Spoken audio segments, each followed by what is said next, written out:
Nah, yang terakhir kita bahas yaitu sifat koligatif larutan elektrolit.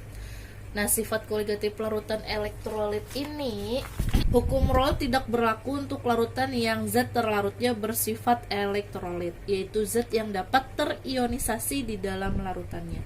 Pada konsentrasi yang sama, sifat koligatif larutan elektrolit mempunyai harga lebih besar daripada sifat koligatif larutan non-elektrolit. Nah, perbandingan harga sifat koligatif larutan elektrolit dengan larutan non-elektrolit disebut juga sebagai faktor Van Hoff atau disebut juga dengan lambang I. Nah, di sana ada rumusnya, yaitu I sama dengan 1 ditambah N dikurang 1 lalu dikali dengan derajat ionisasi. I itu adalah faktor Van Hoff. N itu adalah jumlah ion yang dihasilkan dari ionisasi satu molekul zat terlarut. Nah, kemudian untuk rumus si sifat koligatif larutan elektrolit ini sama halnya dengan si 4 macam tadi rumusnya. Yang membedakan adalah ditambahkannya atau dikalikannya dengan si faktor Van Hoff-nya, dikalikannya dengan si I. Nah, misal dengan si penurunan tekanan uap, delta P sama dengan X terlarut dikali dengan P derajat dikali dengan I, si faktor Van Hoff ini pada si elektrolit. Kemudian pada si kenaikan titik didih, di sini M dikali KB dikali I. Penurunan titik beku, delta TF, M kali KF dikali I, dan tekanan osmotiknya MRT dikali dengan I. Pokoknya di belakangnya ditambah I aja semuanya. Oke. Nah, kita lihat contoh soal di sana.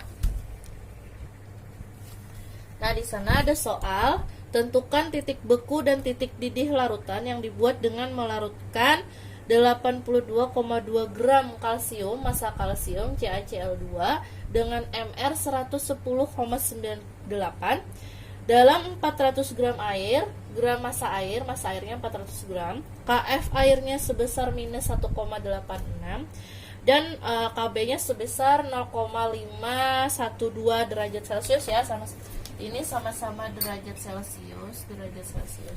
Yang ditanyakannya adalah titik beku larutan dan titik didih larutan. Terbalik, titik didih larutan dan titik beku larutan. Oke. Kita cari penyelesaiannya.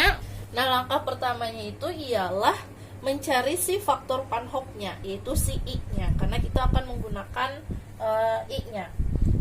Dimana pertama ialah kita menguraikan dari persamaan reaksinya. Reaksinya tadi adalah dari si kalsium klorida CaCl2, kita uraikan dulu dia menjadi Ca2+ plus 2Cl-. Nah, di sini katanya kan N itu adalah jumlah ion. Kita hitung ionnya. Perhatikan ya, kita hitung ion dia, masing-masing unsur. Di sini yang dari Ca dia memiliki 2 positif, berarti ionnya adalah positif 2. Nih ion kan ini, ingat kan ya, ini ion, itu ion. Untuk Cl dia hanya ada negatif 1. Negatif 1 tidak ditulis ya. Di sini ada negatif 1. Berarti di antara keduanya ini, antara kedua unsur ini kita tambahkan dia. Ini bukan untuk pertambahan, ini maksudnya adalah positif 2 dan negatif 1 ionnya. Ionnya ada positif 2 dan negatif 1. Jadi di antara kedua unsur ini kita tambahkan unsur ionnya menjadi 2 ditambah 1, nilainya adalah ini ditambahkan untuk mencari N, nilainya adalah 2 ditambah 1. 2 ditambah 1 berarti nilainya 3. Berarti N-nya nilainya adalah 3. Nah, ini untuk nilai N. Kemudian baru kita hitung I-nya. Untuk mencari faktor Van Hoff-nya kan rumusnya tadi adalah I sama dengan 1 ditambah N dikurang 1 dikali dengan derajat ionisasi. Nah, karena si CaCl ini merupakan si elektrolit kuat, dia merupakan elektrolit kuat, maka derajat ionisasinya adalah 1. Ingat ya, untuk elektrolit kuat derajat ionisasinya adalah 1. Elektrolit lemah dia adalah kurang dari 1, dan untuk non elektrolit derajat ionisasinya adalah 0. Nah, kemudian baru kita masukkan dia ke dalam rumus. 1 ditambah dengan N-nya tadi sebesar T3 dikurang 1, derajat ionisasinya adalah 1. 1 ditambah 3 kurang 1, 2 kali 1 kali 1 berarti nilainya 1 ditambah 2 sama dengan 3. Berarti faktor Van Hoff-nya adalah 1. Oke, bisa ya ini ya. Ini bukan untuk perhitungan yang jadi minus, bukan. Ini maksudnya ionnya ada positif 2, ionnya ada positif 2, dan ionnya ada negatif 1. Ada 2, ada 1. 2 tambah 1 menjadi 3. Oke, ini untuk si faktor Van Hoff. Nah, yang pertama kita cari terlebih dahulu yang si titik didih larutan. Nah, karena di sana masing-masing dari masanya diketahui, maka kita menggunakan rumus yang delta TB sama dengan molal dikali KF dikali dengan I. Molalnya kita uraikan dia menjadi massa per mR dikali 1000 per P dikali KF dikali I. Massa dari delta TB-nya tadi sebesar 82,2 dibagi dengan MR dari si CaCl2-nya sebesar 110,98 dikali 1000 per 400.